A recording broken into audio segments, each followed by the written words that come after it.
దుర్మార్గులారా, దుష్టులారా, ఎంతకు తెగించారా? వెనుగొట్టుకుని పవన్ కళ్యాణ్ గారి సినిమాని ఫ్లాప్ టాక్ తేడానికి ఎన్ని ఇబ్బందులు పడుతున్నారా? అసలు మీరు సినిమా చూసి మాట్లాడుతున్నారా, సినిమా చూడకుండా మాట్లాడుతున్నారా? వెదవల్లరా, ఇంతకన్నా బోకు సినిమాలు కూడా హిట్ చేయడానికి ప్రయత్నించారా? మీరు ఎందుకురా ఇంత విషయం చిక్కుతారు? బుద్ధి జ్ఞానం ఉండొద్దురా? మీరు మనుషులేనరా? ఒరే దాము బాలాజీ, నీకు ఏట్రా తెలిసి విశ్లేషణ? ప్రజల పక్షాన్ని చూడరా? చూసే ప్రజలు కూడా చెడగొట్టే నీలాంటి వెధవలు ఇంకా ఈ సమాజానికి వేస్ట్ రా. ఇంకా కారు కోతలు కోసే వెధవలు ఇంకా ఉన్నారు. ఇలాంటి వెధవల వల్ల సినిమా ఇండస్ట్రీ నష్టమే తప్ప లాభమే ఉండదు. అసలు విశ్లేషకులు కాదు, విషం చిమ్మే వ్యక్తులు, దుర్మార్గులు. అసలు ఆ సినిమాని సినిమాగా చూడండి రా. రాజకీయ పక్షాన ఉండే మీరు ఇలా కొమ్ము కాయకండి రా. ముఖ్యంగా తెలుగుదేశం సపోర్టర్లు కూడా ఇలా మాట్లాడడం మాత్రం మూర్ఖత్వమే. కూటమికి ఆద్యుడు పవన్ కళ్యాణ్ రా. ఆయనకి చంద్రబాబు నాయుడు గారి మీద గానీ, లోకేష్ గారి మీద గానీ ఎటువంటి ద్వేషం లేదు. ఆయనకి రాష్ట్రం బాగుపడాలనే ఉద్దేశంతో ఉంటారు ఎప్పుడూను. అటువంటి మీరు కూడా విషం చిమ్మడం మాత్రం చాలా బాధాకరం. కొందరు మరీ తెలుగుదేశం వ్యక్తులు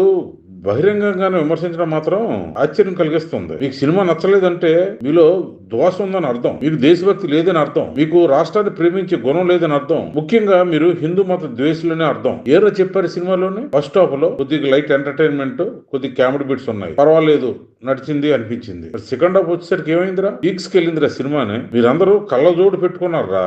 దురంధర్ అని కళ్ళజోడు పట్టుకొని చూస్తున్నారు. దురంధర్ తో ఈ సినిమాని ఎలా పోలుస్తాం? విజ్ఞానం ఉండొద్దు. మీరు అసలు మనుషులేనా? దురంధర్ ఆల్రెడీ హిందీలో హిట్ అయిన సినిమాకి సీక్వెల్. అటువంటి సినిమాతో మీరు ఎలా పోలుస్తారా? అందులోని దురంధర్లోని చాలా యాక్షన్ సీన్స్ అయితే మరి భయంకరంగా ఉంటాయి. చిన్నపిల్లలు చూడడానికి కూడా భయపడే విధంగా ఉంటాయి. అక్కడ జరిగిందో లేదో పాకిస్తాన్ లో గానీ విపరీతంగా చూపించారు. అటువంటి సినిమాలు మీకు నచ్చుతాయా? పవన్ కళ్యాణ్ కూడా నోట్లోని చేయి పెట్టి రెండుగా చీల్చేసినట్టు చూపించవచ్చు సినిమాలోనే. ఇది ఫ్యామిలీ మొత్తం చూడదగ్గ సినిమాగా చూపించారు. అసలు దురంధర్ తో పోల్చడమే మీరు చేస్తున్న పెద్ద దుర్మార్గ పని. ఊరుకులేని మీకు అసలు సినిమా విలువ తెలియదు. ఒక దేశభక్తిని గాని, ఒక జాతీయతను గాని ఎంత చక్కగా చూపించారా? డైలాగ్స్ అయితే క్లాప్స్ కొట్టే విధంగా ఉన్నాయి. మరి ముఖ్యంగా క్లైమాక్స్ లో వచ్చే సీన్ అయితే మాత్రం అసలు ఎవరు ఊహించలేని సీన్. మీరు బాగోలని 1-2 సీన్లు పట్టుకొని మొత్తం సినిమా అంతా విమర్శించడం మాత్రం చాలా బాధాకరం.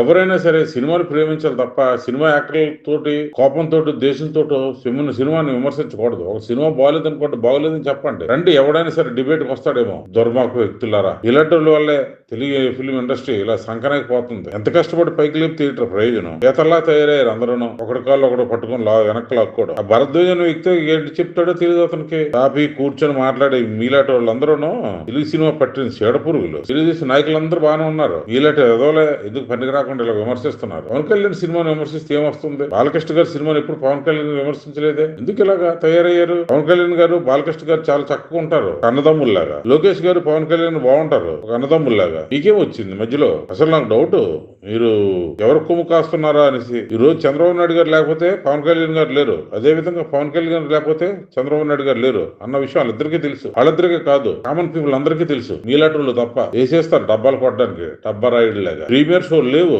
ఒక భీమల నాయక్ వాటికి ఎలా జరిగిందో దానికన్నా కొద్ది బెటర్ గా జరిగింది తప్ప అంతకన్నా పెద్ద ట్రీట్మెంట్ ఏం జరగలేదు. ప్రీమియర్ షోలు కూడా త్యజించారు. ప్రీమియర్ షోలు ఒక్కటి కలుపుకుంటే దగ్గర 20 కోట్లు వచ్చింది ఓజీకి. దీనికి రాదా? ఖచ్చితంగా వచ్చి తీరేది. హైప్ను క్రియేట్ చేయలేదు. అన్ని కూడా రక్తంతో చూడాల్సిన సినిమాలే వస్తే ఏం ప్రయోజనం? కుటుంబం కూడా చూడాలి కదా. మూర్ఖులు, దుర్మార్గులారా, సినిమాని చంపేయకండి. ఏం కష్టమో ఏ నష్టమో గానీ పవన్ కళ్యాణ్ సినిమా అంటే మాత్రం పడి ఏడుస్తారు. ఇలాంటి వెధవలకు అందరికీ బుద్ధి చెప్పేలాగా పవన్ కళ్యాణ్ గారు కొద్దిగా ఆలోచించండి. విమర్శకులకి బావివ్వకండి. Thank you. మా విశ్లేషణ నచ్చినట్టయితే లైక్ చేయండి, షేర్ చేయండి, సబ్స్క్రైబ్ చేయండి మై మీడియా.